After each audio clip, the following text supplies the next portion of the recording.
Narration. In 1945, Europe was not just exhausted. It was broken. Cities were ruins of stone and dust. Millions of families had lost their homes. Millions more had lost someone they loved. The war was over, but survival was only beginning. Warsaw was almost completely erased. Nearly 70% of the city burned to the ground. Berlin lay shattered, its streets filled with bricks and silence. Even in Paris, where the architecture survived more than most, the people carried scars that could not be seen. Factories stopped working. Railroads didn't run. Food was scarce. For many families, a single loaf of bread had to last an entire week. People slept in basements, in burned-out buildings, and sometimes simply under the open sky.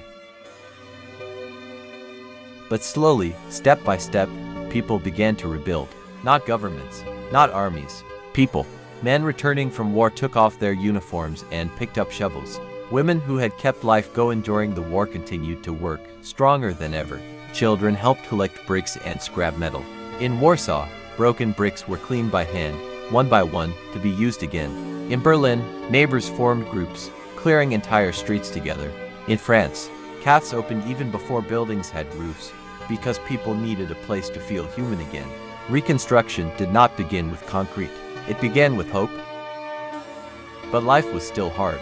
Food was given out by ration cards. Winters were freezing. Homes had no windows. People covered them with cloth or paper.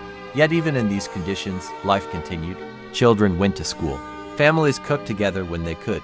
People shared what they had, because they knew everyone had lost something. And then, slowly the world began to move again. Trains returned to the tracks. Factories restarted. Streets filled with voices and laughter again. In France, young people danced to new music in small cafes. In Poland, families planted gardens in the ruins of their neighborhoods. In Germany, artists and writers began rebuilding culture, not just buildings. People didn't rebuild Europe with machines. They rebuilt it with heart. Today, when we look at Berlin, or Warsaw, or Paris, it's hard to imagine the silence and dust of 1945. Cities can be rebuilt. Streets can be repaired. But what truly rebuilt Europe was the strength of ordinary people. People who lost everything and still chose to keep going. Fade out.